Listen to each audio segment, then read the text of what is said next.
मेरी भटिंडा की जीजियों और मेरे जीजाओं, मेरी बेटियों बेटाओं, मेरी बहनों, मेरे भाई, अपनी चित्तवृत्ति में एक बात उतार कर रखना। जब तक आप शिव की शरण में नहीं गए तब तक दुख तुम्हारा है, और जिस दिन तुमने एक लोटा जल महादेव को चढ़ाना प्रारंभ कर दिया तो तुम्हारा दुख महादेव का है। फिर तुम्हारा दुख तुम्हारा नहीं है, तुम्हारी तकलीफ तुम्हारी नहीं है, तुम्हारा कष्ट तुम्हारा नहीं है, फिर वो दुख महादेव का है।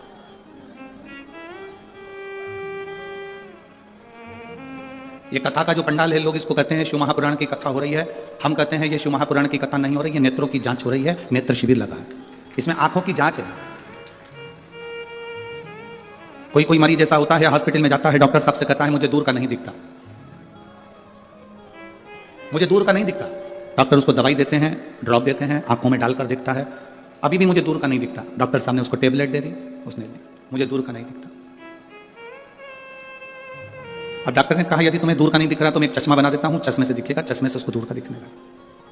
फिर कोई डॉक्टर के पास गया, डॉक्टर साहब मुझे पास का नहीं दिखता। डॉक्टर ने उसको भी ड्रॉप दिया, उसको भी दवाई दी, उसको पास का नहीं दिख रहा, तो फिर उसके लिए भी चश्मा बना दिया। आप में से कोई मरीज ऐसा बैठा होगा जो डॉक्टर के पास जाकर कहेगा ना दूर का दिखता ना पास का दिखता, तो डॉक्टर ने एक ही चश्मे में 2 गिलास लगा दिए। ऊपर आधा गिलास ऊपर है तो दूर का दिखता है, आधा गिलास नीचे तो पास का दिखता है। बोलो सही है कि गलत है? एक ही चश्मे में 2 गिलास, 2 कांच, आधे में दूर का दिखता है, आधे में पास का। बहुत सारे मरीज डॉक्टर के पास पहुंचे और कहते हैं दूर का नहीं दिखता, पास का नहीं दिखता, पर आज तक ऐसा मरीज डॉक्टर के पास नहीं गया जिसने जाकर कहा हो कि मुझे इन नेत्रों से मेरा महादेव नहीं दिखता। उसका कोई चश्मा है, उसकी कोई दवाई है कि मेरा परमात्मा मुझे दिख जाए? तो डॉक्टर भी कह देगा इसकी कोई दवाई नहीं है, इसकी दवाई केवल एक शिव महापुराण की कथा है, उसमें जाकर बैठोगे तो चश्मा लगाने की जरूरत नहीं पड़ेगी। वो आंखों में लेंस लगा देता है, उस लेंस से परमात्मा नजर आने लगता है कि शिव कैसा है, कृष्ण कैसा है, गुरु नानक देव जी की भक्ति कैसी है, भजन कैसा है, संत नामदेव जी की भक्ति कैसी है, कीर्तन कैसा है। आप सब इस कड़कती हुई ठंड में, कड़कड़ाती हुई ठंड के अंदर स्टेडियम के एक एक कुर्सियां आप अगर देखेंगे तो सब भरी पड़ी है, पूरा ग्राउंड में पांव रखने की जगह नहीं है। जितने लोग ग्राउंड के अंदर हैं उतने लोग ग्राउंड के बाहर जितनी दुकानें हैं उन दुकानों में जो टीवियां लगी हैं उनके पास में बैठकर कथा सुन रहे हैं। कई लोग पार्किंग से यहां तक नहीं पहुंच पाए तो पार्किंग में गाड़ी को खड़ी कर उसमें मोबाइल लगाकर बुजुर्ग माताएं, अन्य माताएं उसमें बैठकर टीवी उस मोबाइल पर कथा सुन रही है। शायद भटिंडा के इतिहास में ऐसा भक्ति शायद भटिंडा वालों ने कभी नहीं देखी होगी जो भक्ति का दर्शन यहां होगा।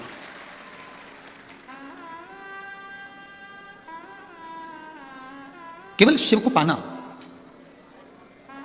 स्वामी विवेकानंद जी से एक व्यक्ति ने जाकर कहा कि मैं बड़ा दुखी हूं, मैं बड़ा कष्ट में हूं, मैं बड़ा तकलीफ में हूं, मुझे बड़ी तकलीफ है, बहुत तकलीफ। तकलीफ किसको नहीं है? दुख किसको नहीं है? कष्ट किसको नहीं है? मेरी जीजियों, आप सब बैठे हो ना, ऐसा कोई व्यक्ति नहीं जिसके जीवन में दुख नहीं।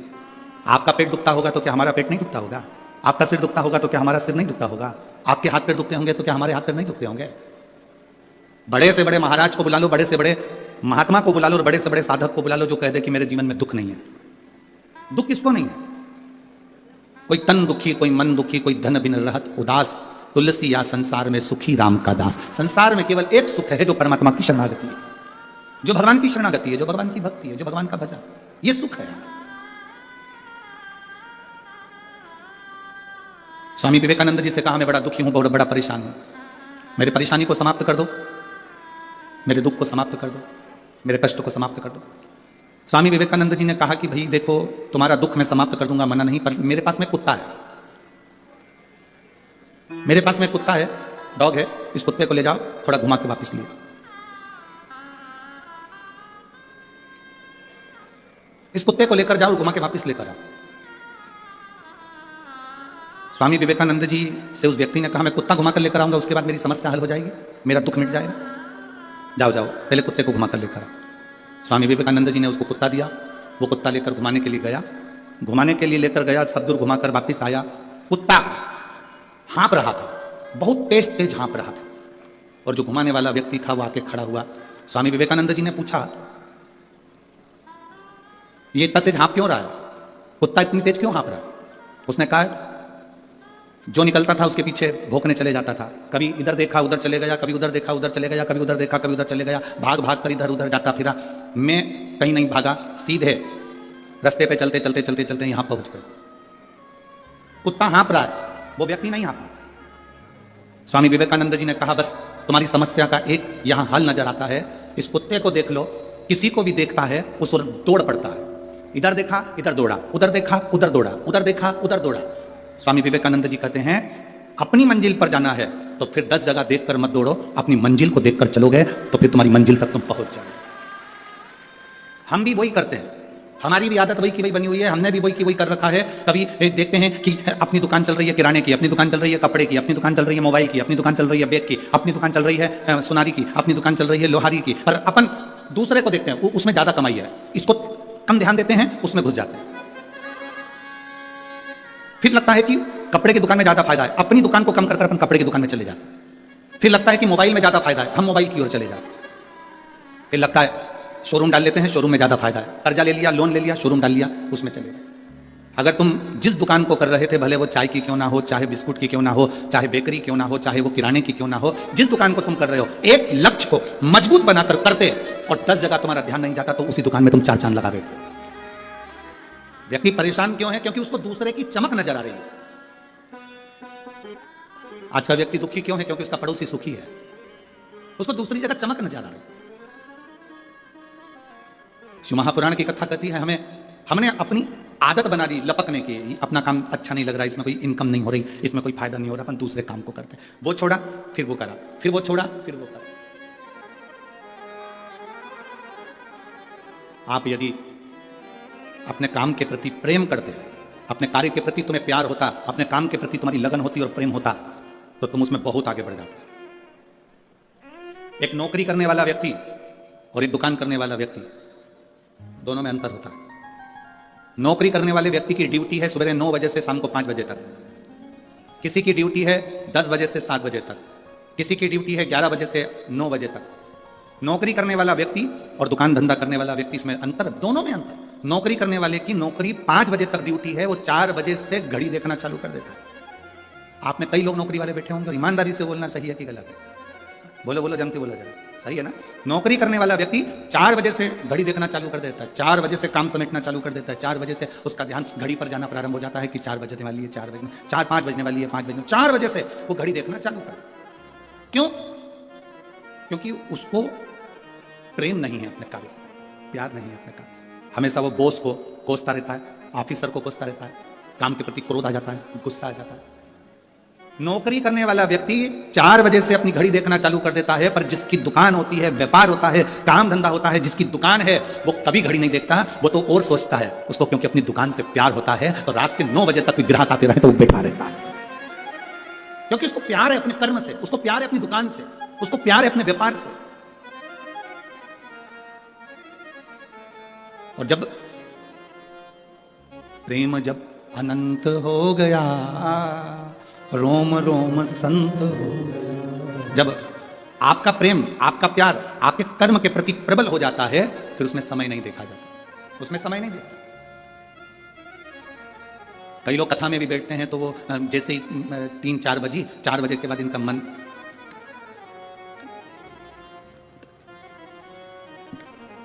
और कोई कोई कथा में बैठते हैं तो उठते से ही कहते हैं, समय मालूम ही नहीं पड़ता कहां चले गया। ऐसा लगता है महाराज जी तो छोटी सी कथा बाज देते हैं और समय उड़ जाता है। कई लोगों को समय थोड़ा लगता है और किसी किसी का मन जब कथा में नहीं लगता, शिव पुराण में नहीं लगता, भगवान की भक्ति में नहीं लगता, जो केवल भीड़ देखने के लिए आते हैं, केवल व्यवस्था देखने के लिए आते हैं, केवल सुशेप के लिए आते हैं, वो केवल देखने के लिए आते हैं, तो उनका मन कथा में नहीं लगता, वो घड़ी में लगा रहता है, क्योंकि उसको कथा से प्यार नहीं होता। जिसका कथा से प्यार है उसको समय छोटा पड़ जाता है, जिसको प्यार नहीं उसको घड़ी में देखना पड़ जाता है। आप जिसको स्नेह करते हो ना, आप जिससे प्रेम करते हो ना, और बहुत पक्का प्रेम है ना, तो उसके साथ अगर 4 घंटे भी बैठोगे ना तो यूं कहोगे अभी जा रहे हो, इतनी जल्दी क्या पड़ी तुम्हें घर जाने की? जिससे बहुत ज्यादा प्रेम है, बहुत ज्यादा स्नेह है, 5 घंटे भी छोटे पड़ जाते हैं। और जिससे प्रेम नहीं है ना, उसके साथ टाकीज में भी 3 घंटे बैठे हो ना, थिएटर में, तो कब टले, कब जाए। जिस दिन तुम्हारा प्रेम, तुम्हारा प्यार, तुम्हारा स्नेह शिव जी के प्रति हो गया, भगवान शंकर के प्रति हो गया, उस दिन से ना तो तुम्हें घड़ी देखने की जरूरत पड़ेगी, क्योंकि तुम्हारी घड़ी और तुम्हारा समय महादेव खुद चलाएगा स्वयं।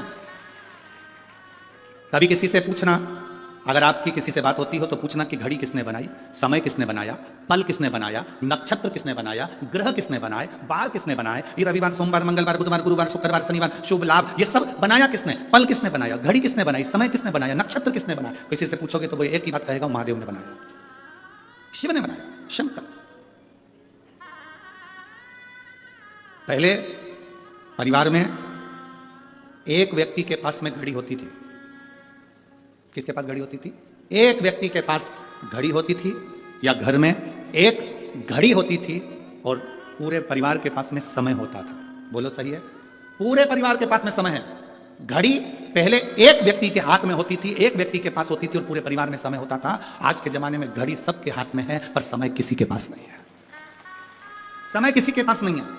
1 मिनट का भी समय पत्नी से बात करने का नहीं, 1 मिनट का समय भी पति से बात करने का नहीं, 1 मिनट का समय भी बच्चों के पास बैठने का नहीं, 1 मिनट का समय भी अपने भाई बंधु के पास बैठने का नहीं। कोई संबंध नहीं, कोई नाते नहीं, कोई रिश्ते नहीं। आज व्यक्ति अगर थोड़े समय के लिए मिलता भी है तो ऐसी बात करता है जैसे ताने दे रहा है, जैसे गाली दे रहा है, जैसे अपशब्द कर रहा है, जैसे अपशब्दों का उसने बाण छोड़ दिया। जब प्रेम, स्नेह, आसक्ति शिव के प्रति हो जाती है तो समर्पण पूरा। एक पत्र आया, देखिए। मैं बिमला देवी श्री गंगानगर राजस्थान से हूं। कहीं बैठी हैं बिमला देवी? कहीं बैठी हो तो हाथ हिला सकती हैं। मैं बिमला देवी श्री गंगानगर राजस्थान से आई हूँ। कहीं बैठी हो तो हाथ हिला सकती हैं। जहाँ कहीं बैठी हो हाथ हिला सकती हैं। अगर हमें नहीं दिख रही और उनके पास के लोगों को दिख रही हो तो एक बार वहाँ से ताली बजा सकते हैं तो ध्यान में आ जाएगा। दिख गई हैं? अच्छा, एलईडी के पास, ठीक है। हाथ हिला दो एक बार, एक बार हाथ हिलाइए उधर से। हाँ ठीक है, दिख गए। मैं बिमला देवी श्री गंगानगर राजस्थान से आई हूं गुरुदेव। पिछले साल मेरी बच्चादानी में कैंसर की गांठ थी। पत्र आप एलईडी पर भी पढ़ सकते हो, आस्था चैनल पर पढ़ सकते हो, मोबाइल पर देख सकते हो। मैं बिमला देवी श्री गंगानगर राजस्थान से कथा सुनने आई हूँ। पिछले साल मेरी बच्चेदानी में कैंसर की गांठ थी और 4th स्टेज की। मैं उसका इलाज मैंने जयपुर से करवाया था। जयपुर में 4th स्टेज का इलाज करवाने के बाद भी मेरा तकलीफ मिटी नहीं। बहुत ज़्यादा मैं शिथिल हो गई, परेशान हो गई। तब मेरे पड़ोसन ने मुझसे कहा, टीवी पर कथा आती है, 1 लोटा जल चढ़ाया करो। शिव जी को जल चढ़ाना प्रारंभ करा, एक बेलपत्र खाना प्रारंभ करा। मंदिर मेरे परिवार वालों को भेज देती क्योंकि मुझसे चला नहीं जाता था। 4th स्टेज का कैंसर लास्ट स्टेज में था और तकलीफ बहुत ज़्यादा थी। गुरुदेव, उस बेलपत्र को लाकर खाना प्रारंभ करा, शिव जी का चढ़ा हुआ जल लेना चालू करा। श्री शिवाय नमस्तुभ्यम ये दिन भर जपती। और बाबा की कृपा का मैं क्या वर्णन करूं। डॉक्टर के हिसाब से तो मेरी मृत्यु पास में थी, पर मेरे बाबा ने ऐसी कृपा करी, मैंने 9 बार जांच करवा ली। हर जांच में मेरा कैंसर खत्म हो गया। मैं बाबा को प्रणाम करने के लिए आई। अब जांच देखिए, आप उसको एलईडी पर पढ़िएगा और मोबाइल पर या आस्था चैनल पर उस पत्र को पढ़िए। जांच कितनी बार कराई उसने लिखा, मैंने 9 बार जांच कराई। 9 बार जांच कराई और बाबा की कृपा से मेरा कैंसर समाप्त है। अब मेरे शरीर में कैंसर नहीं। ये शिव भक्ति है। एक विश्वास, एक दृढ़ता, एक भरोसा। जब तक शिव से प्रेम नहीं होगा शिव के करीब नहीं पहुंच पाओगे। आप शंकर के करीब नहीं पहुंच। शिव के करीब जाने के लिए आपको शंकर की भक्ति को अपने हृदय में उतारना। लगा थोड़ी तकलीफें हैं जिंदगी में। जिम काय के लिए जाते हो? मेरे बेटा बेटी जिम जाते हैं। यहां पर भी बैठे होंगे बच्चे जो जिम जाते होंगे। जिम काय के लिए जाते हो? शरीर को मजबूत बनाने के लिए। बोलो, मेरी बेटा बेटी यहां बैठे होंगे जो जाते होंगे जिम, एक्सरसाइज करने के लिए। जिम काय के लिए जाते हो? अपने शरीर को मजबूत बनाने के लिए। मजबूत।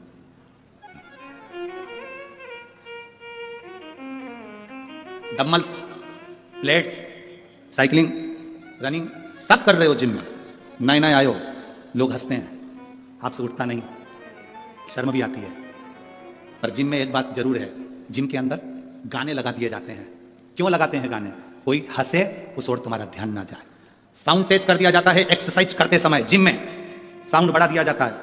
हॉल में बहुत सारे बेटा बेटी एक्सरसाइज कर रहे हैं और साउंड तेज कर दिया और तुम जिम में एक्सरसाइज कर रहे हो, तुम प्लेट्स लगा रहे हो, तुम डंबल्स लगा रहे हो, तुम रनिंग कर रहे हो, तुम साइकिलिंग कर रहे हो, तुम बहुत कुछ कर रहे हो। और गाना क्यों लगाया जाता है? उस ट्रेनर से पूछो, जिनके ट्रेनर से पूछना कि तुमने ये गाना क्यों लगाया, तो वो कहेगा गाना लगाने का कारण केवल इतना है कि ये चिल्लाते रहेंगे, हंसते रहेंगे, बोलते रहेंगे। तेरा ध्यान गाने में हो और तेरा ध्यान अपनी काम में हो। काम में होगा और गाने में होगा तो इनको देखेगा नहीं, और देखेगा नहीं तो एक दिन तू अच्छा मजबूत हो जाएगा और दुनिया में नाम कर जाएगा। इसलिए ये इनको आसपास वाले चिल्लाएंगे, जैसे जिम मजबूत बनाने का काम करती है, उसी तरह शिव महापुराण की कथा भी मजबूत बनाने का काम करती है। तुम्हें इतना पक्का कर देती है शंकर जी के प्रति कि तुम्हारे भीतर वो बल आ जाता है कि अब दुनिया चाहे कुछ भी कहे, आग लगे बस्ती में, अपन रहो मस्ती में, शिव है मेरे साथ, मेरे साथ मेरा भोले बाबा, मेरे साथ मेरा शंकर है, मेरे साथ मेरा शिव है। अब मुझे भटकना नहीं है, अब मैं भटकूंगी नहीं, अब मेरा भटकना नहीं है। एक पत्र है, देखिए,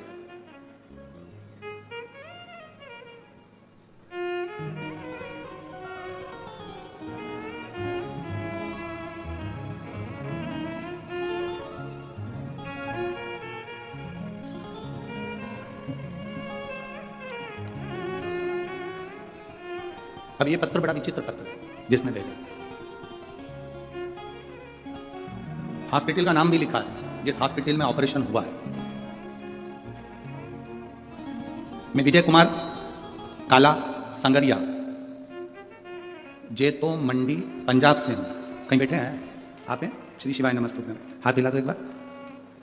मैं विजय कुमार काला संगरिया, जेतो मंडी पंजाब से हूं। ये कितनी दूर है यहाँ से? नजदीक है। अच्छा, मेरा मोबाइल नंबर यह है। 2021 से लीवर की बीमारी से पीड़ित था। नवंबर 2022 में आईसीयू में कोमा में चला गया था। डॉक्टरों ने अपने हाथ खींच लिए। फिर मेरी पत्नी की सहेली, जो कि आपकी कथा टीवी पर सुनती है, उसने हमें कथा सुनने को कहा। हमने कथा सुनना प्रारंभ कर दी। कथा सुनकर मेरी पत्नी ने भोलेनाथ पर जल चढ़ाना, बेलपत्र चढ़ाना प्रारंभ कर दिया। अप्रैल का महीना 2023 में पीजीआई चंडीगढ़ के डॉक्टर से बोला मेरे पेट में गठन हो गई है, जिसका सर्जरी कराना, ऑपरेशन कराना जरूरी है। सर्जरी के लिए मुझे अगस्त 2023 में पीजीआई चंडीगढ़ के ऑपरेशन थिएटर में ले गए, परंतु ऑपरेशन के दौरान मेरी पत्नी ने मुझे शंकर जी पे चढ़ी हुई एक बेलपत्र दी और उसको मैंने जल के रूप में ग्रहण कर खाकर, पानी पीकर ऑपरेशन के लिए चला गया।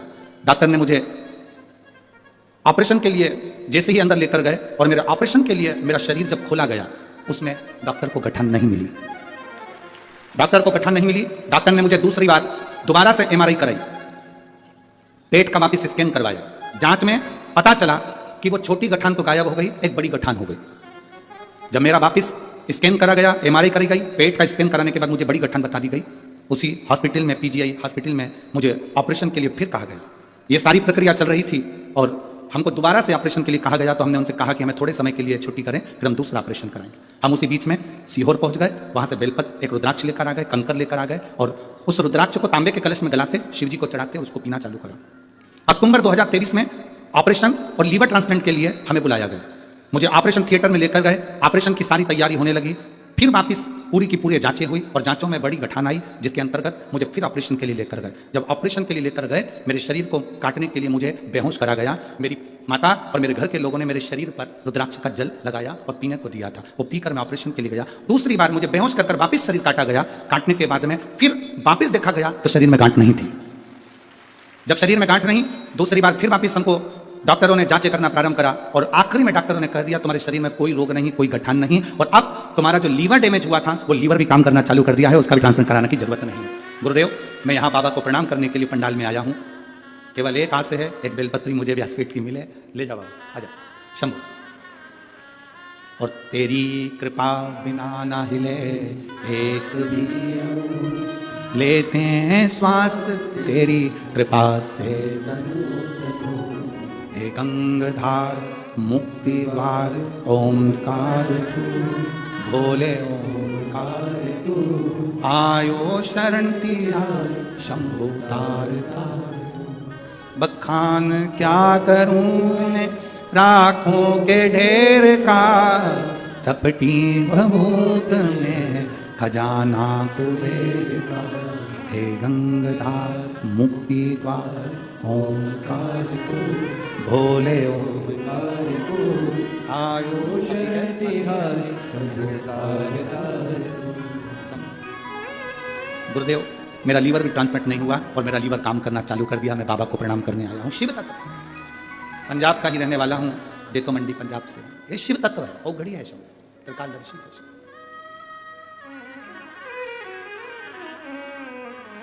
अरे लुटा दिया भंडार काशी, कर दिया माला। ये उसकी कृपा, उसकी उदारता, उसकी दया है। आपका विश्वास दृढ़ होगा, आपका भरोसा पक्का होना चाहिए। आप भगवान से प्रेम करेंगे तो वो प्रेम ऐसा ही थोड़ी ना चले जाएगा।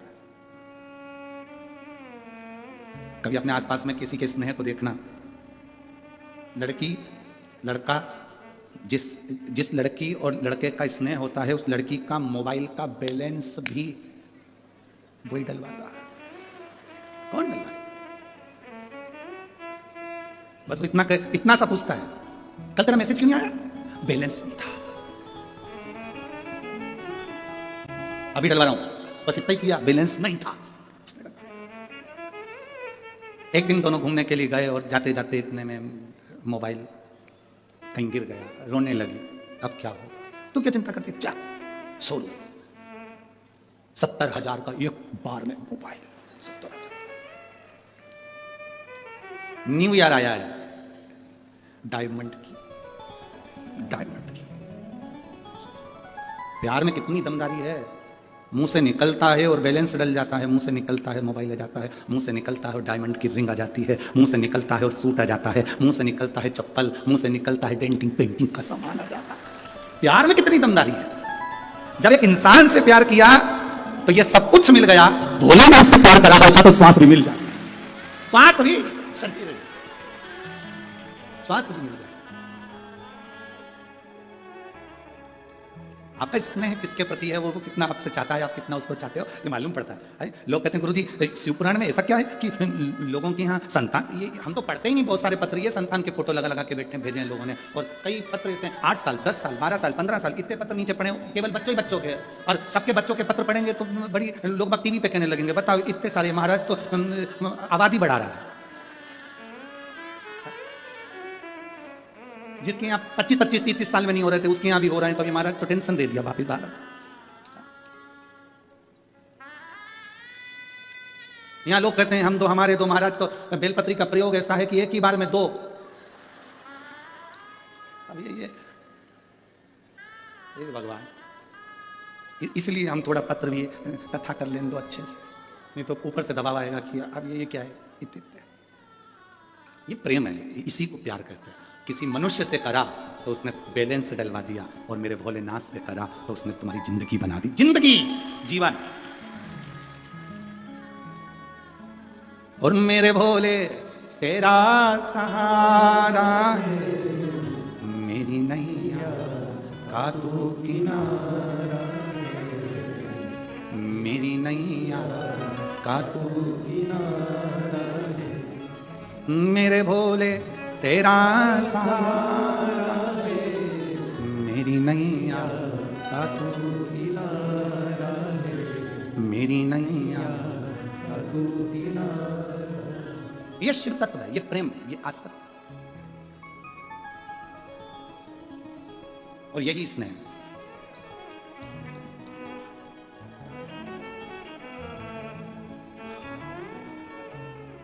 यही आस्था।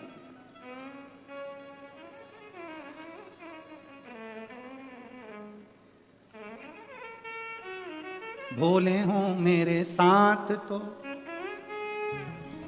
चिंता फिर कैसी, काम सारे हो रहे फिर चिंता कैसी। जब है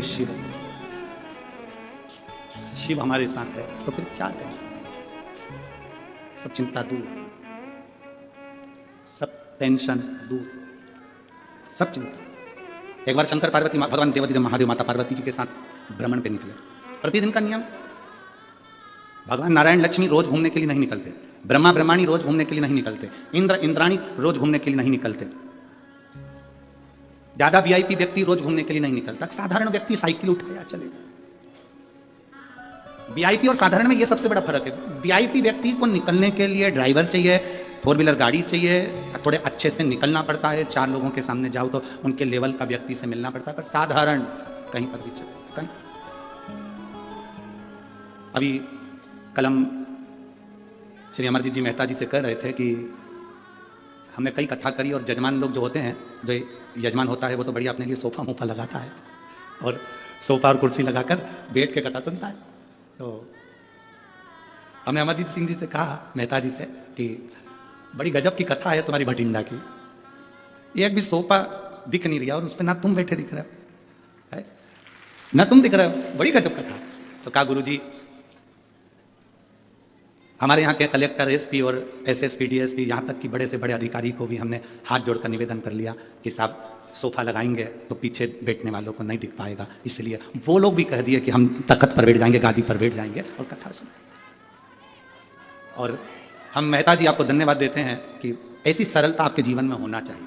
ऐसी सरलता हर मनुष्य के मन में होना चाहिए। सहज बनो, सरल, इतनी सरलता होना चाहिए। शिव सरल है, शंकर एकदम सरल सहज।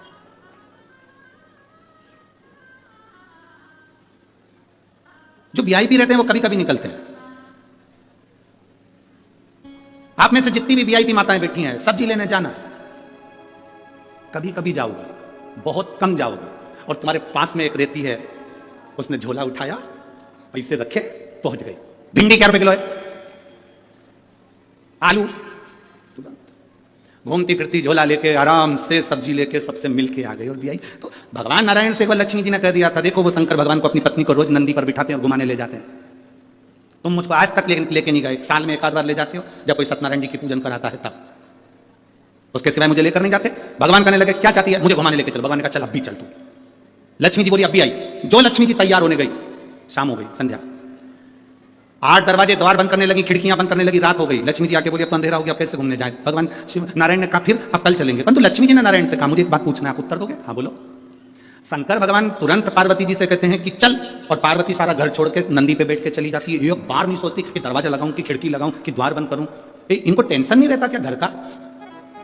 भगवान विष्णु ने कहा घर हो तो टेंशन हो, और यहाँ घर ही नहीं है तो टेंशन क्या हो? इनके घर में कुछ भी नहीं है। भगवान विष्णु ने कहा हो भी तो क्या फर्क पड़ता। जब जाते हैं पति पत्नी घूमने के लिए, शंकर पार्वती जी गले से भोलेनाथ जी बाबा को उतार के दरवाजे पे छोड़ जाते हैं। जिसके बाप में दम घुस जा, जिसके पिता में बल हो जा। जितनी आसक्ति है हमारे पास में, जितनी आसक्ति, ये सब आसक्तियां हमको पकड़ कर रखती हैं। और जिस दिन हमने सोच लिया राम जी को खेत, राम जी की चिड़िया, बस सोच के बैठ गए अब तो जाना है। अभी आई वीआईपी शंकर पार्वती, बिल्कुल ये वीआईपी है ही नहीं। इनको तुम वीआईपी समझना भी मत हो। शंकर पार्वती को कभी वीआईपी मत समझो कि बहुत वीआईपी। हाँ कितने वीआईपी। आकड़िया की रोटी बनाई, काकड़िया की साग, पर से माता पार्वती जी पावे भोलानाथ मन शिव रटोरे, और छोड़ दो कपट मन शिव रटोरे। आकड़िया की रोटी बनाई, काकड़िया की साग, पर से माता पार्वती जी पावे भोलानाथ मन शिव रटोरे, और छोड़ दो कपट मन शिव रटोरे।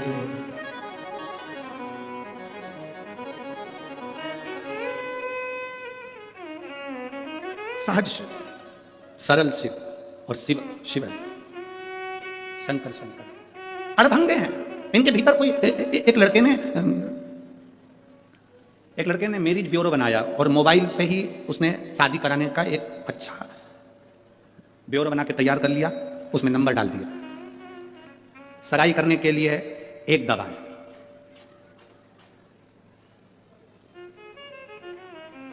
रिंग पहनाने के लिए 2 दवाई, शादी करने के लिए 3 दवाएं। जो लड़का देख रहा था उसने नीचे मैसेज लिखकर भेजा कि दूसरी बार शादी करना हो तो उसके लिए क्या दवाएं, तो नीचे लिख के भेज दिया गला दवाएं। अब लिख रहा है कि दूसरी शादी करनी तो पहली का दवा। सिर्फ अड़भंगे शंकर, अड़भंगे शिव शिव है। दोनों घूमने के लिए जा रहे हैं। अब शंकर पार्वती जब दोनों घूमने के लिए चले तो शिवजी कभी खड़ाऊ नहीं पहनते, शंकर भगवान कभी जूता चप्पल नहीं पहनते, नंगे पैर। आपने किसी भी जगह पर शंकर भगवान के पाँव में खड़ाऊ नहीं देखी होगी। भगवान नारायण के पाँव में खड़ाऊ देख लोगे, ब्रह्मा जी के पाँव में खड़ाऊ देख लोगे, पादुका देख लोगे, राम जी की खड़ाऊ देख लोगे, कृष्ण भगवान के पाँव में पादुका देख लोगे, पर भोलेनाथ जी के चरणों में, काल भैरव के चरणों में, शंकर जी के चरणों में, महाकाल कुबेर भंडारी के चरणों में कभी पादुका चप्पल जूता नहीं देखोगे। नंगे पैर चलते, नग्न पैर। शिव जी चल रहे थे पार्वती जी के साथ घूमते घूमते, उनके पाँव में कांटे चुभ रहे थे, पत्थर चुभ रहे थे।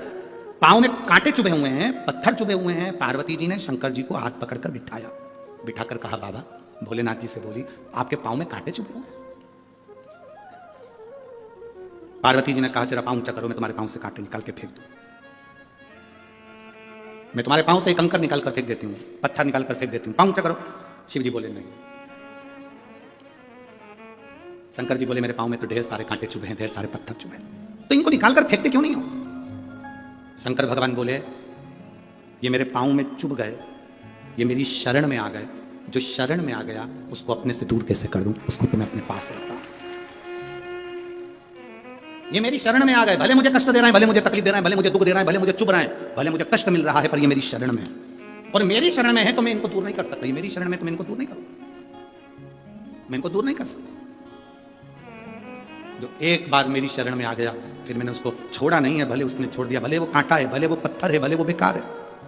शिव महापुराण की कथा कथी है, जिसने जिंदगी में आपके भटिंडा में कथा चल रही है और आपने अगर 7 दिन में से एक दिन भी शिव महापुराण की कथा पंडाल में बैठकर सुन ली, तुम शंकर के होकर शंकर तुम्हारा हो गया, तुम छोड़ दोगे पर महादेव नहीं। तुम भले छोड़ दो पर महादेव नहीं छोड़ेगा, शिव तुम्हें पकड़ कर रखेगा। तुम्हारी दुख की घड़ी आएगी, तकलीफ की घड़ी आएगी, कष्ट की घड़ी आएगी, मेरा शंकर तुम्हारे पास में खड़ा मिले। एक पत्र है देखिए,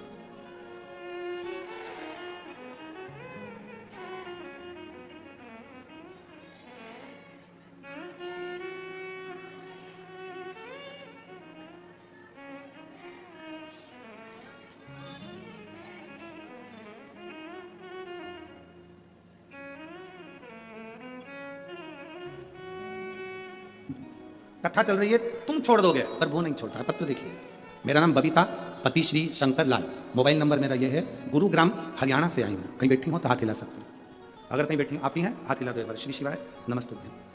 मेरा नाम बबीता पति श्री शंकर लाल, मोबाइल नंबर ये, गुरुग्राम हरियाणा से आई हूँ।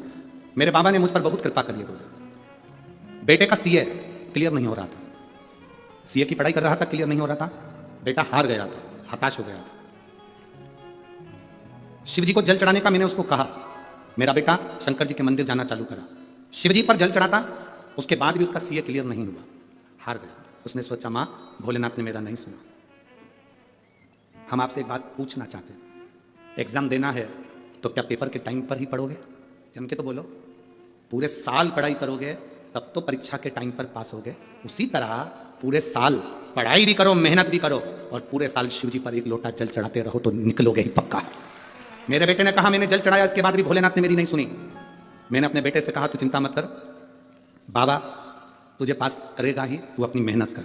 सियोर वाला महाराज कहता है खूब मेहनत करो, खूब पढ़ाई करो, अब की बार डबल पढ़ा, डबल मेहनत कर।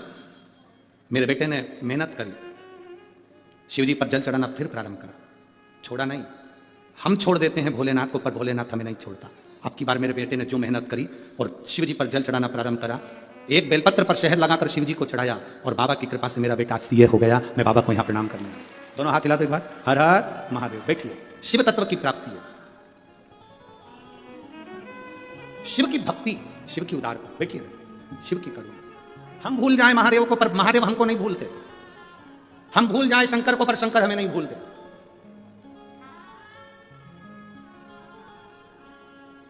आप उसका भजन, आप उसका स्मरण करते रहो। और जब हम उसकी भक्ति में डूबते हैं तो वह हमें साधता है।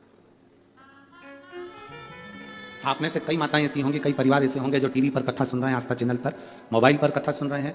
आप में से कई लोग ऐसे होंगे जो थोड़े समय जल चढ़ाकर मंदिर जाना छोड़ देते हैं, भूल जाते हैं कि अब हमें मंदिर जाना। फिर कोई दुख आता है फिर मंदिर जाते हैं, फिर कोई तकलीफ आती है फिर मंदिर जाते हैं।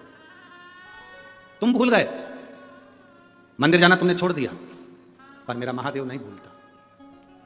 जो प्रेम करने वाले होते हैं, प्यार करने वाले, स्नेह करने वाले होते हैं, उसकी शादी भले कहीं पर भी हो जाए पर स्नेह कभी समाप्त नहीं होता, वो दिल में रहता जरूर है। जब दिखेगा तब उसको लगेगा कि हाँ स्नेह है, प्रेम है। भले उससे कोई मतलब नहीं है, उससे मिलना नहीं है, उससे कोई संबंध नहीं है, पर देखने पर भी प्रेम। शिव ऐसे ही हैं। आप जल चढ़ाना छोड़ भी दिया, थोड़े दिन बाद महादेव तुम्हारी दुख की घड़ी में तुम्हारे दरवाजे पर आना नहीं छोड़ता, वो आता जरूर है, आएगा। तेरी चौक है।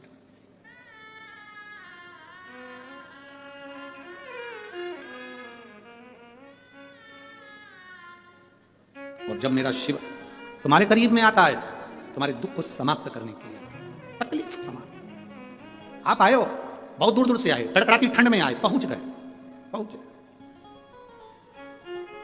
आप पहुंचे जरूर। इतने चलकर आप आए हो जैसे महादेव की कथा कर रही है कि मेरे पाँव में कांटे चुभे हैं, पत्थर चुभे हैं, इन्होंने मेरी शरणागति ली है, तो शरणागति लेने वाले को मैं कैसे निकाल कर फेंक दूं। शिव कहते हैं भले मुझे चुभ रहे हैं, भले मुझे कष्ट दे रहे हैं, पर मेरे शरणागति में आ गए, मैं इनको निकाल कर नहीं फेंक सकता, मैं इनको बाहर नहीं फेंक सकता। शिव जी ने कहा मैं इनको अपने करीब में रखता हूं। शंकर जी के पास है क्या? जो कांटे दुनिया को चुभते हैं वो धतूरा शिव जी के पास में है, कांटे से परिपूर्ण। कि ये कांटा बता रहा है कि पांव में चुभने वाले कांटे भी शिव जी ने अपने पास में रखे हैं। जो शरणागति में आ गया, धतूरा, धतूरे का जो पौधा होता है वो धतूरा एक बार शिव जी के पास में जाकर खूब रोया। अच्छे अच्छे पुष्प देवताओं पर चढ़ते हैं, अच्छी अच्छी सामग्री देवताओं पर चढ़ती है, हम कांटा किस पे चढ़ेंगे? शमी के पत्तों ने जाकर निवेदन करा, मैं शमी का पत्र, मेरे में पुष्प, हम किस पे चढ़ेंगे? शिव जी ने कहा जो किसी पर ना चढ़े वो मुझ पर चढ़े, जो किसी का ना हो सका वो मेरा हो, जो किसी का नहीं हो सका वो मेरा हो। फटा हुआ 10 का नोट, घिसा पिटा सिक्का 5 का 10 का दुकान पे नहीं चलता, बैंक में नहीं चलता, भगवान के मंदिर में चलता। फटा 10 का नोट, घिसा पिटा सिक्का बैंक में नहीं चल रहा है, दुकान पर नहीं चल रहा है, दान पेटी में चल रहा है, आरती में चल रहा है, शंकर जी के मंदिर में चल रहा है। तो किसी ने पूछ लिया भोलेनाथ से, लोग नया कड़कड़ाता हुआ 100 का नोट 500 का नोट तो दुकान पे लेकर जाते हैं, चल जाता है, अच्छे अच्छे सिक्के बैंक में चल जाते हैं, और फटा हुआ नोट तुम्हारे मंदिर में शंकर जी देकर चले जाते हैं, तुमको बुरा नहीं लगता ये फटा हुआ देगा? शंकर जी बोले सबको मालूम है जो कहीं नहीं चलेगा वो मेरे पास चलेगा, सबको मालूम, जो कहीं नहीं चलता वो मेरे पास चलेगा, जो किसी काम का नहीं वो मेरे काम का। अब बताओ, तुम बताओ किसके काम का? धतूरा किसके काम का है? शंकर जी के काम का। बेलपत्र किस काम की? शिव जी के काम। सांप, आप में से कितने लोग होते हैं जो अपने घर में सांप पाल लेते हैं? कुत्ता पाल लोगे, गाय पाल लोगे, बकरी पाल लोगे, तुम चूहा पाल लोगे, जो पक्षी पाल लोगे, और कोई नहीं होगा जो सांप पालेगा। भटिंडा में हो तो बात दूसरी है, हमारे क्षेत्र में तो सांप पालता है, किसी काम का नहीं। बिच्छू कानों में डाले हुए, तुम में से कितने लोग हैं जो बिच्छू को पालेंगे? बिच्छू तुम्हारे पास में आ जाए तो भाग जाओ, पर बिच्छू भी उसने पाल रखा। जो किसी काम का नहीं वो मेरे काम का। भूत किसको अच्छे लगते हैं? प्रेत किसको अच्छे लगते हैं? पितर किसको अच्छे लगते हैं? डाकनी किसको अच्छी लगती है? असुर किसको अच्छे लगते हैं? राक्षस किसको अच्छे लगते हैं? भूत प्रेत डाकनी पिशाचनी चुड़ैल भयंकर, ये किसको अच्छे लगेंगे? किसी देवता को अच्छे नहीं लगते। भगवान विष्णु की शादी हुई, किसी को नहीं बुलाया। ब्रह्मा जी की शादी हुई, किसी को नहीं बुलाया। इंद्र की शादी हुई, किसी को नहीं बुलाया। राम जी की शादी हुई, किसी को नहीं बुलाया। भगवान कृष्ण की शादी हुई, किसी को नहीं बुलाया। शंकर भगवान ने पहला निमंत्रण इनको दिया, तुम मत आओ, इनको आने दो। जिसको कोई नहीं पूछता उसको महादेव पूछते हैं, जिसको कोई नहीं बुलाता उसको महादेव बुलाते हैं। बड़े बड़े वीआईपी मंदिर में जाने के लिए तुमको 100, 500, 50, 200 रुपए का पास लेना पड़ेगा, पर महादेव के पास जाने के लिए कोई पास नहीं चाहिए। तुम तो एक लोटा भर के जाओ और जल चढ़ा के हर हर महादेव वापिस। बोल बम का नारा है, बाबा एक सारा, बस उसके पास पहुंच गए, उसके नजदीक पहुंच गए, उसके करीब पहुंच, उसके नजदीक।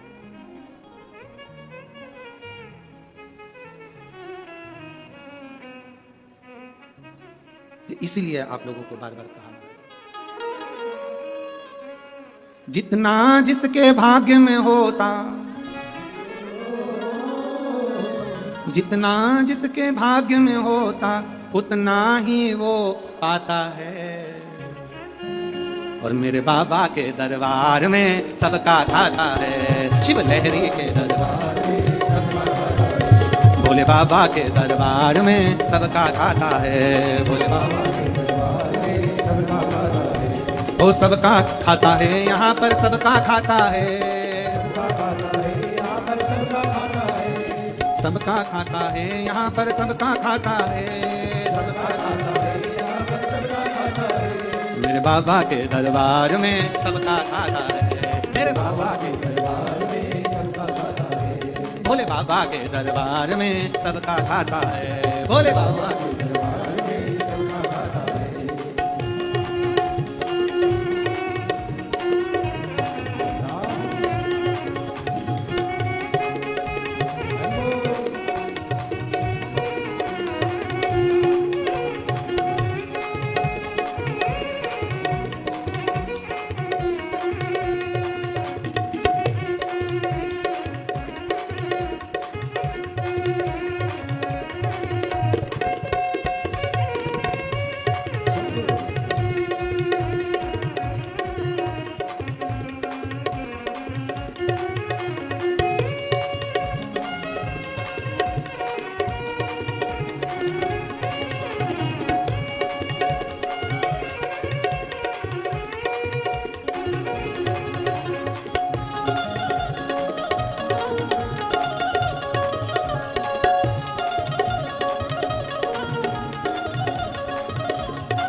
धरती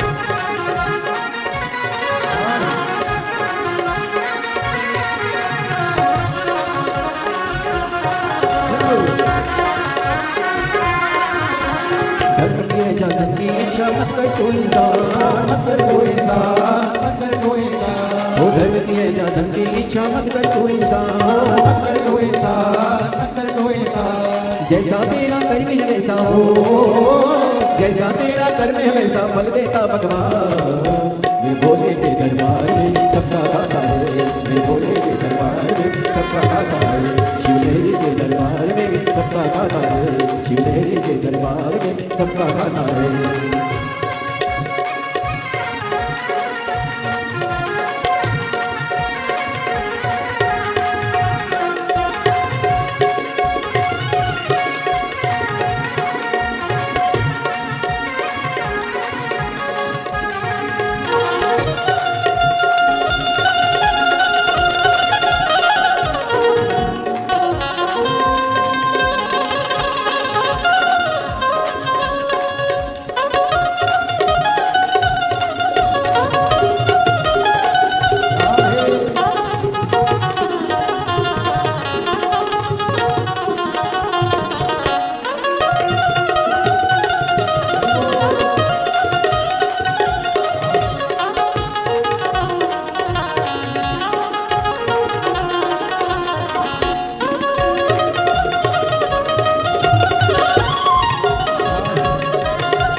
मानो तू है दो दिन का मेहमान, दो दिन का मेहमान, दो दिन का मेहमान।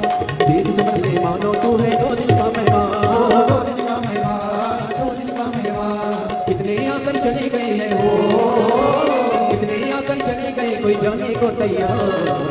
मेरे भोले के दरबार में सबका खाता है, मेरे भोले के दरबार में सबका खाता है। शिव के दरबार में सबका खाता है, मेरे भोले के दरबार में सबका खाता है। वो सबका खाता है यहाँ पर सबका खाता है, वो सबका खाता है यहाँ पर सबका खाता है। वो सबका खाता है यहाँ पर सबका खाता है, वो सबका खाता है यहाँ पर सबका खाता है। मेरे बाबा के दरबार में सबका खाता है, मेरे बाबा के दरबार में सबका खाता है। शिवलहरी के दरबार में सबका खाता है, शिवलहरी के दरबार में सबका खाता है। अपने स्थान पर बैठकर भगवान देवाधिदेव महादेव से अपने मन की बात बड़े भाव के साथ आनंद से दिल से कहिए, बाबा उसको श्रवण करें। भाव से कहेंगे सुनेगा, दिल से कहेंगे मेरा बाबा सुनता है। जहाँ जगह मिले वहाँ बैठकर बोलिएगा, जहाँ जगह मिल जाए वहाँ भाव से बैठकर दिल से कहिए। जो कार्यकर्ता खड़े हैं वो भी बाबा से प्रार्थना करना। शिव महापुराण के पंडाल में बैठकर अपने दिल की बात बाबा से कही हुई खाली नहीं जाती। जब हम श्री शिवाय नमस्तुभ्यम कहते हैं तब मेरा देव अधिदेव महादेव हमारी ओर दृष्टि करता है। जैसे किसी का नाम पुकारो तो वो पलट कर देखता है कि मुझे किसने बुलाया। श्री शिवाय नमस्तुभ्यम बोलने वाले व्यक्ति को मेरा महादेव कैलाश पे से नेत्र खोलकर देखता है कि मुझे पुकारा किसने। आप सब जिन जिन को आता है अपने उच्च स्वर में यहाँ तक आवाज आए ऐसे भाव से पुकारते श्री शिवाय नमस्तु, श्री शिवाय नमस्तु, श्री शिवाय नमस्तु, श्री शिवाय नमस्तु, श्री शिवाय नमस्तु। भोला सब दुख काटो, ओ भोला सब दुख काटो। शिव शंकर जपूं तेरी माला, भोले बाबा जपूं तेरी माला। भोला सब दुख काटो, ओ भोला सब दुख काटो। वेश है मंगल मंगलकारी, वेश है मंगल मंगलकारी। शमशान वासी हमारा, शमशान वासी हमारा, ओ भोला सब दुख काटो, ओ भोला सब दुख काटो। भगवान देव अधिदेव महादेव की कथा कहती है, भगवान शिव का संवाद करती है।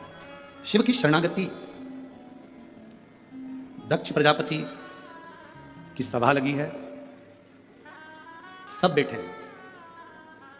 शिव का ध्यान नहीं गया, श्राप मिला, शमशान का निवास मिला। कोई बात नहीं।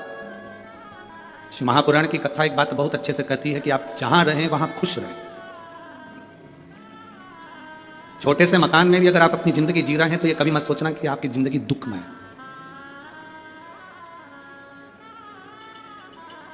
नहीं है आपके पास में 4 व्हीलर गाड़ी, नहीं है कोई बड़ी सी गाड़ी, छोटी गाड़ी है, साइकिल है, मोटरसाइकिल है, बुलेट है, जो भी है, भगवान को धन्यवाद देते रहना कि तूने मुझे इतना दिया, ये कम ना दिया। कई लोग संसार में ऐसे भी हैं जो रोड पर बैठकर कटोरा लेकर बैठे हैं, तूने मुझे इतना दिया, ये बहुत है, ये तेरी बड़ी करुणा है, बहुत। अरे तेरा ही दिया मैंने खाया पिया, तेरा शुक्रिया है, तेरा शुक्रिया।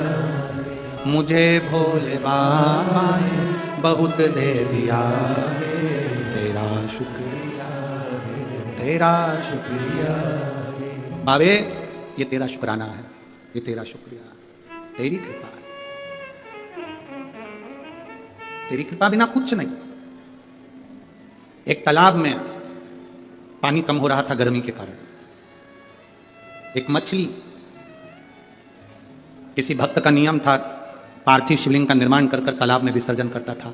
तालाब में पानी खत्म होने लगा, एक मछली शिवलिंग के पास में आ गई जो शिवलिंग का विसर्जन हो रहा था, पार्थिव शिवलिंग का विसर्जन हो रहा था। मछली ने शिवलिंग से कहा, बाबा, ए बाबा भोलेनाथ, क्या मैं मर जाऊंगी? इस तालाब में तो पानी नहीं बचा, मैं मरने की कतार पर आ गई हूं बाबा, मैं मरने वाली हूं। बाबा भोलेनाथ ने मछली से कहा, यह तो व्यक्ति के कर्म है, भाग्य है, जिसकी जिंदगी में जितनी श्वास लिखी है उसको उतना रहना है, जितना जिंदगी में दुख लिखा है उतना दुख उसकी जिंदगी में उसको झेलना है।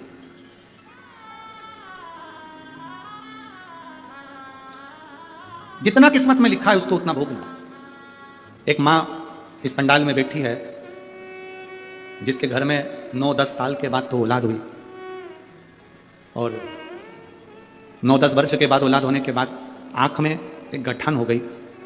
आंख में जब गठान हुई तो उसकी जांच होना प्रारंभ हुई और उसका ऑपरेशन हुआ तो कैंसर निकला, बेटी हो गई। उर्मिला देवी, पति का नाम राजेश है, गांव गुड़ा, झुंझुनू जिला, राजस्थान। कहीं बेटी हैं क्या? अगर बेटी हो तो हाथ हिला सकते हैं। आप ही हैं? बच्चा आया है साथ में? लिया लिया। गुरुदेव, मेरे घर में संतान नहीं थी, सब जगह का इलाज करवाया, सब जगह की दवाई करवाई, सब जगह का इलाज करवाने के बाद भी औलाद नहीं हुई। 1 साल 2 साल ऐसे करते करते 8 साल 9 साल निकल गए। मैंने आपकी कथा पहली बार मोबाइल पर किसी के क्लिप देखते देखते फेसबुक पर आपकी कथा की एक छोटी सी क्लिप सुनी, उस दिन से कथा सुनना प्रारंभ करा। बाबा, मेरे घर औलाद नहीं थी, बाबा से मैंने केवल एक सुख मांगा था कि मेरे घर में औलाद दे देना। बाबा की कृपा से मुझे 9 साल के बाद 8 नवंबर 2021 को मेरे घर में संतान ने जन्म लिया। मैं बाबा को यहाँ प्रणाम करने आया। पर बाबा, एक सुख तो बाबा ने दिया पर मेरा दूसरा सुख मुझसे ले लिया। बाबा, मेरी आंख में गठान हो गई, जिसका मैंने फोटो भी लगाया है, अपने बच्चे का भी और उस आंख की गठान का भी। आंख में गठान हो गई, जांच कराई तो डॉक्टर ने मेरी आंख में कैंसर बताया। मैंने एक जगह पर जांच नहीं कराई, 3 जगह पर जांच कराई और तीनों जगह कैंसर बताया। गुरुदेव, अब आंख में कैंसर बता दिया और कैंसर बताने के बाद डॉक्टर ने कहा इसका ऑपरेशन जरूरी है, तो हमने ऑपरेशन भी करवा लिया। मुझे पूरा विश्वास था कि मैं ठीक हो जाऊंगी, पर ऑपरेशन सक्सेस नहीं हुआ। अब करूं तो करूं क्या? आंख का कैंसर ठीक कैसे हो? एक दिन मैं भगवान शंकर से लड़ने के लिए पहुंच गई और बाबा से कहा, तूने मुझे औलाद का सुख दिया तो मेरी आंख का कैंसर दे दिया, मैं अपने बच्चे को कैसे देखूं, कैसे उससे लाड़ लड़ाऊं?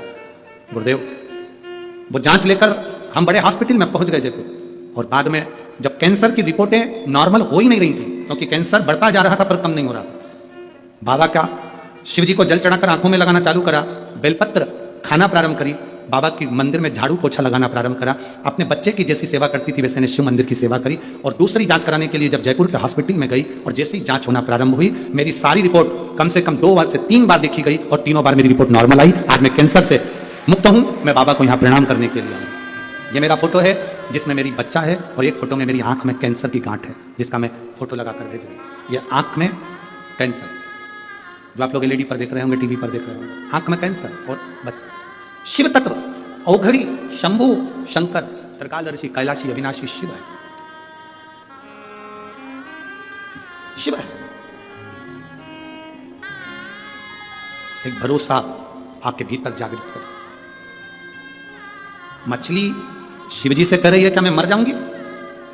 शंकर भगवान ने कहा जिसका लिखा ललाट में वो तो होना ही है। जीवन में अगर दुख लिखा है तो वो तो भोगना ही है। बस इतना याद रखो कि भजन करने से वो दुख समाप्त हो सकता है। शिव स्वयं मछली से कर रहे हैं। शिव भक्ति हमारे दुख को समाप्त करती है। शिव भक्ति, और विश्वास के साथ कहता हूं, इस व्यासपीठ के माध्यम से जितने लोग कथा सुनने आते हो, आपको पहले भी कहा, कमर, घुटना, सिर, तकलीफ कितनी भी हो, तुम यहां कथा सुनने आओ तो जब कर्पूर गौरम हो, शंकर जी की पूरी आरती हो जाए, कर्पूर गौरम हो, उस समय पर जमीन की रज को, घुटना है, कमर है, उस पर लगाकर जरूर जाना। और मुझे हमको लिखकर जरूर भेजना कि तुमको 7 दिन में आराम लगा कि नहीं लगा, लिख के जरूर भेजना। जहां शिव महापुराण की कथा होती है वो केवल कथा का स्थल नहीं होता। जहां शिव महापुराण की कथा होती है वो शंकर का कैलाश पर्वत होता है, कैलाश धाम होता है, शंकर शंकर की भूमि होती है। शिव तत्व है शंकर।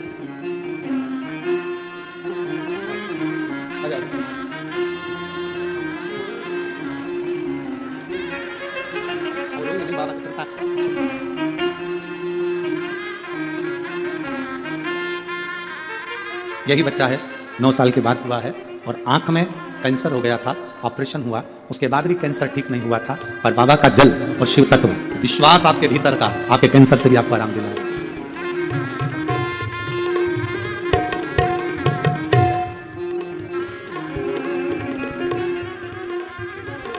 शिव भक्त, आपका विश्वास जितना दृढ़ हो, मेरा शिव उतने करीब में आता है, जितना दृढ़ हो।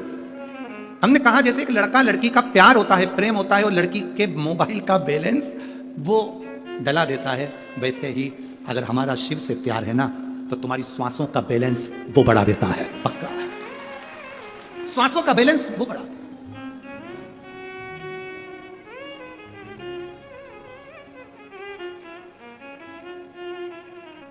उसकी कृपा, उसकी उदारता, उसकी दया, वो स्वयं बड़ा है,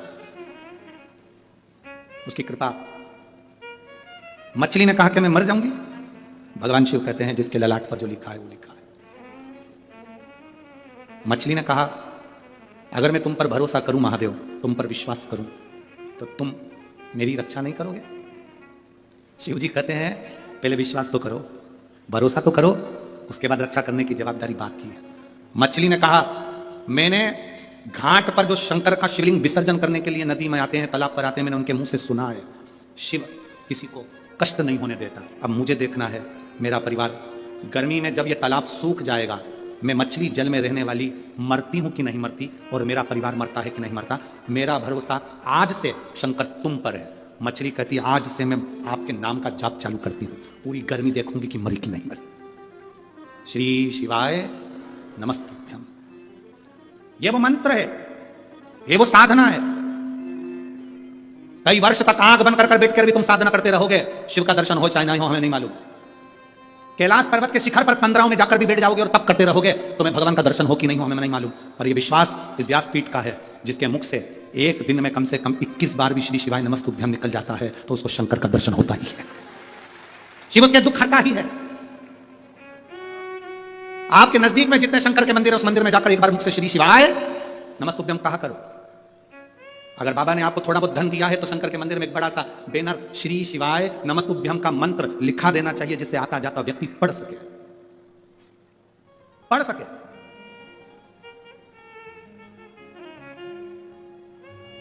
हम तो यहां तक सोचते हैं ये तो बाबा की मर्जी होगी, जब बाबा करेगा। हम तो यहां तक सोचते हैं कि जिस क्षेत्र में शिव महापुराण की कथा हो वहां दरवाजे पे चिपकाने के लिए भी श्री शिवाय नमस्तुभ्यम का मंत्र आने वाले कथा श्रोताओं को दिया जाए, जिससे अपने घर के दरवाजे पर लगाए, कोई आए तो पड़े और जाए तो पड़े। चलते फिरते भी पड़ेगा तो उसके मंत्र पर उसका ध्यान जाएगा, उसका जीवन सार्थक होगा। मछली कर रही है, आज से मेरा विश्वास दृढ़ है, मैं भी जपूंगी भगवान का नाम। अब देखती हूं मरती कि नहीं मरती। परिवार रहने लगा, तालाब सूखने लगा, गर्मी बढ़ती गई, पूरे तालाब का पानी सूखने लगा।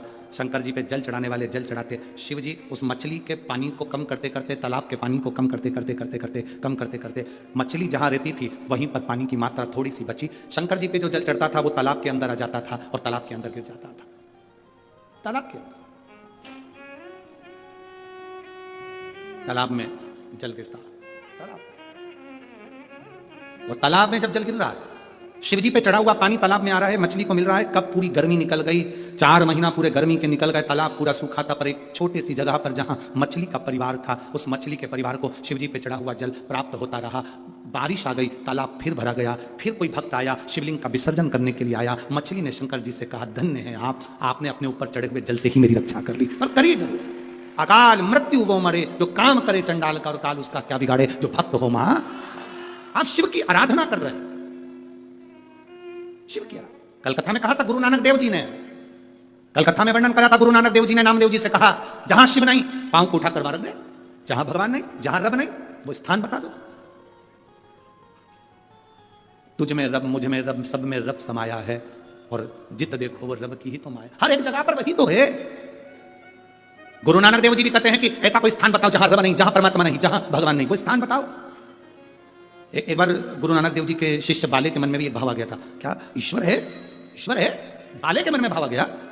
गुरु नानक देव जी ने कबूतर दिया उस बाले को, ले जा इस कबूतर को, जहां ईश्वर नहीं वहां इसको मार दे, ले जा।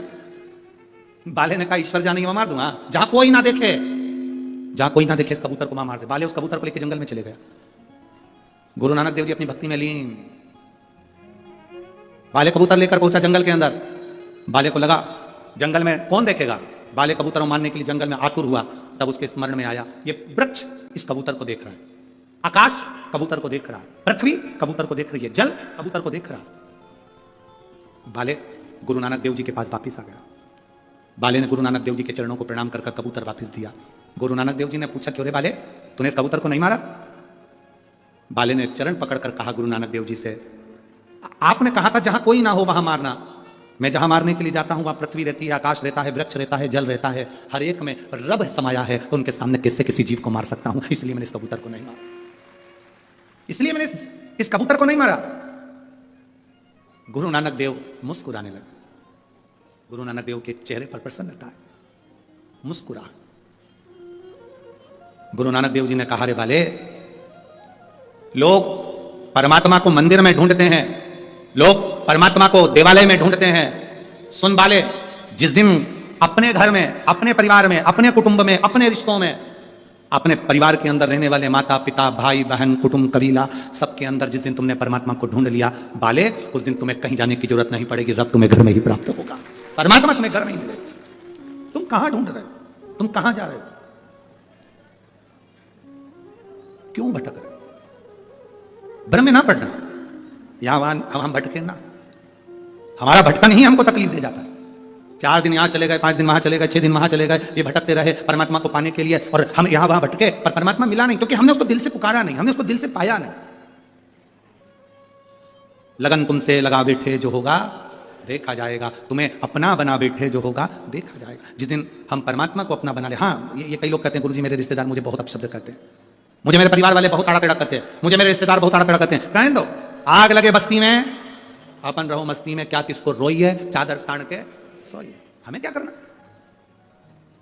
सोने ने एक बार लोहे से कहा, सोना लोहे से बोलता है, लोहा तू भी धातु मैं भी धातु, मैं सोना तू लोहा, तू भी धातु मैं भी धातु, मुझे भी अग्नि में तपाया जाता है, तुझे भी अग्नि में तपाया जाता है। सोना कहता है मुझे भी तपाकर कुछ बनाया जाता है, तुझे भी तपाकर कुछ बनाया जाता है। सोना लोहे से कहता है कि मुझे भी अग्नि में तपाया गया, तुझे भी अग्नि में तपाया गया, मैं भी धातु तू भी धातु, तुझे भी तपाया मुझे भी तपाया, तुझे भी कूटा मुझे भी कूटा। सोने ने लोहे से पूछा, पर एक बात बता दे लोहा, मैं सोना जब कुटता हूं तो मैं आवाज नहीं करता, तू लोहा जब कुटता है तो आवाज क्यों करता?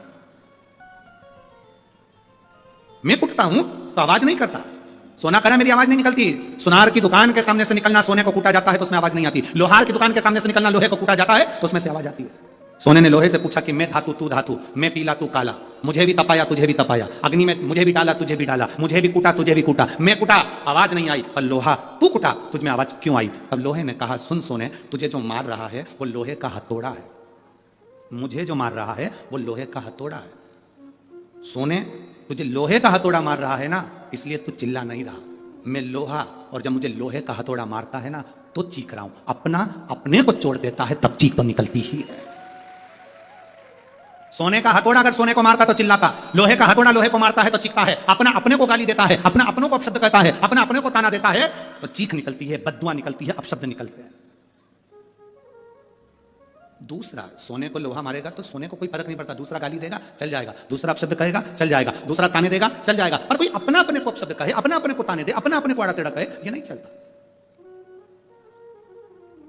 भगवान देवदेव महादेव के साथ में हुआ क्या था? उनके ससुर ने उनको गाली दे दी थी, तुझे शमशान का निवास करना पड़ेगा, मेरा श्राप है शिव, तू शमशान में रहेगा। शंकर भगवान तो भी अलमस्त थे, उन्होंने कहा कोई बात नहीं, अच्छी जगह पे प्लाट मिला है, कोई कब्जा ही नहीं करेगा, उसमें क्या टेंशन। शिव जैसे प्रसन्न भाव में रहने वाला चाहिए, हर एक में अच्छा ही देखो। जितना आप अच्छा ढूंढोगे उतने अच्छा ही मिल जाएगी। दो माताएं बस में लड़ रही थी, सीट एक थी, बैठने के लिए दोनों लड़ रही। वो बोली मैं बैठूंगी, वो बोली मैं बैठूंगी। कंडक्टर आ गया, क्यों लड़ रही हो? मैं बैठूंगी। दूसरी बोली मैं बैठूंगी। कंडक्टर बोला तुम में जो ज्यादा उम्र वाली हो वो बैठ जाए।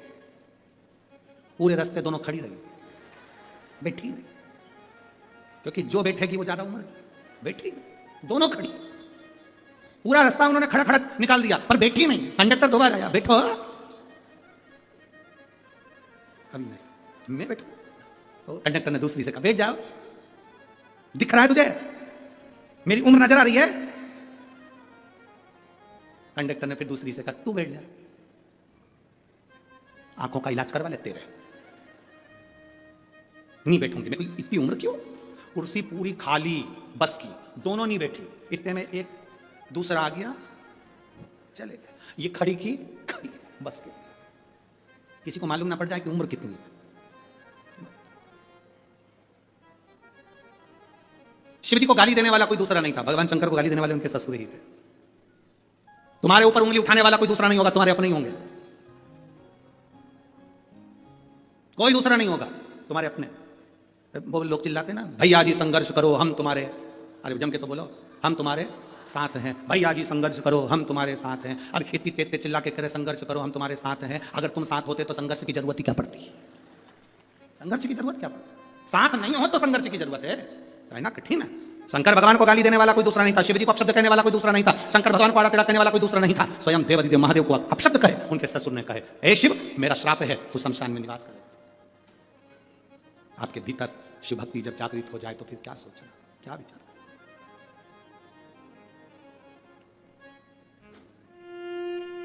तूने ऐसा डमरू बजाया, तूने ऐसा डमरू बजाया, तूने ऐसा डमरू बजाया, तूने ऐसा डमरू बजाया, मेरा मन हर लिया ओ भोलेनाथ, मेरा मन हर लिया ओ भोलेनाथ, दिल तुझको दिया ओ भोलेनाथ, दिल तुझको दिया ओ भोलेनाथ, ये क्या कर दिया ओ भोलेनाथ, ये क्या कर दिया ओ भोलेनाथ, मेरे ओ भोलेनाथ ओ भोलेनाथ, मेरे ओ भोलेनाथ ओ भोलेनाथ, मेरे ओ भोलेनाथ ओ भोलेनाथ, दिल तुझको दिया ओ भोलेनाथ, दिल तुझको दिया ओ भोलेनाथ।